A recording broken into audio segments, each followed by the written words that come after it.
नमस्कार प्यारे भाइयों बहनों और बच्चों।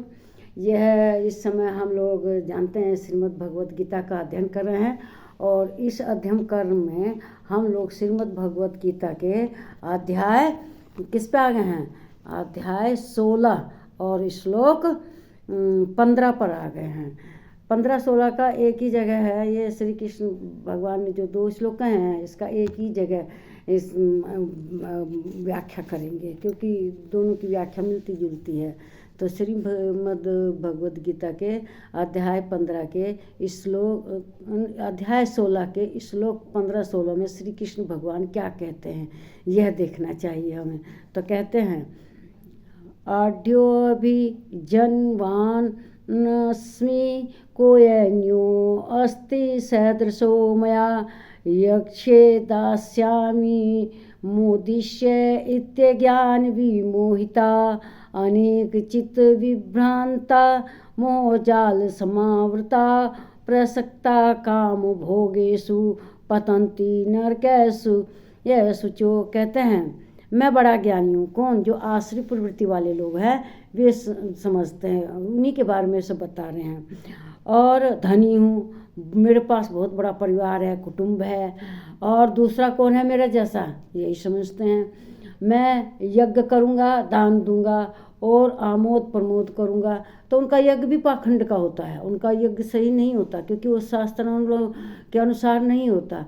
तो वे बस सोचते हैं कि यज्ञ करेंगे, पाखंड करेंगे, ढोंग करेंगे और क्या करेंगे। इस प्रकार अज्ञान से मोहित रहने वाला तथा अनेक प्रकार से भ्रमित चित्त वाले मोह रूप जाल से समावृत और विषय भोग में अत्यंत आसक्त आसुर लोग महान अपवित्र नरक में जाते हैं। जो हमेशा जिंदगी भर तो घमंड में रहते हैं कि मैं बहुत बड़ा धनी हूँ, मेरा बहुत बड़ा परिवार है, मेरी बहुत ज़्यादा शक्ति है और मैं जो चाहूँ मैं कर सकता हूँ, अहंकार से रहता है।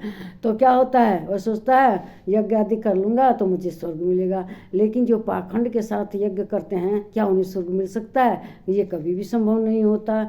और इस तरह से वे भ्रमित रहते हैं, उनका चित्त मोह में फंसा रहता है। और वे क्या करते हैं, इस सब को करके सोचते हैं कि विषय भोग भी करूँगा, सुख भी करूँगा, आमोद प्रमोद भी करूँगा और इस तरह से मैं स्वर्ग को लेकिन ऐसा होता नहीं है। वे महान नरक के भोगी होते हैं, उन्हें बहुत बड़ा नरक मिलता है, क्योंकि वे जिंदगी भर पाखंड करते हैं और ढोंगी होते हैं, अहंकार के नशे में चूर होते हैं। तो देखिए इस श्लोक में श्री कृष्ण भगवान यही कहते हैं कि जो अभिमान में रहता है ना, जिसे अपने धन का, परिवार का घमंड रहता है और उनके पास ज्ञान तो रहता नहीं है, वे कुछ बुरे काम को समझते तो नहीं, बुरे कर्म करते हैं और सोचते हैं यज्ञ दान करके मैं स्वर्ग प्राप्त कर लूँगा। लेकिन ऐसा होता नहीं है। वह दूसरों को अपने आप आगे कुछ समझते ही नहीं है, किसी का कोई मान सम्मान ही नहीं देते। तो बुरे काम उनको करने से और आमोद प्रमोद में मस्त रहने से उनका जो मोह है, अज्ञान है, यह हमेशा बना रहता है और उनका चित्त जो हृदय है वह भ्रमित रहता है और वे मोह में फंसते चले जाते हैं। मोह में फंसने से वे अपवित्र नरक में रो नरक भोगते हैं, उन्हें बहुत बड़ा नरक भोगना पड़ता है।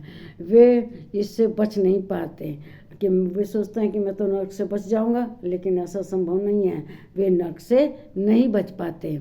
तो उनके ये जो मोह है और मोह के चलते वे दिन रात आमोद प्रमोद में रहते हैं, सोचते हैं कि मेरे जैसा कोई नहीं है। तो उनकी भूल है कि उन्हें स्वर्ग मिलेगा, बल्कि उन आसुरी लोगों को कुछ नहीं मिल पाता भगवान की तरफ से, वे नरक के ही पात्र होते हैं।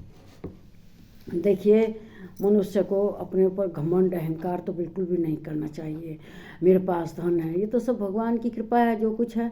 और लेकिन मनुष्य घमंड में चूर रहता है, थोड़ा बहुत यज्ञ अहंकार वश करता है, उसे वेद शास्त्रों के अनुसार यज्ञ नहीं करता। अगर वेद शास्त्र के अनुसार करेगा धन तब ना, लेकिन वह बस आमोद प्रमोद मोह जाल इसी में फंसा रहता है और उसे नरक मिलता है। तो मेरे ख्याल से इस वीडियो आपको अच्छी लगी, इसे लाइक कीजिए, शेयर कीजिए, इस पर कमेंट कीजिए, मेरे चैनल को सब्सक्राइब कीजिए। नमस्कार मेरे प्यारे भाइयों बहनों और बच्चों।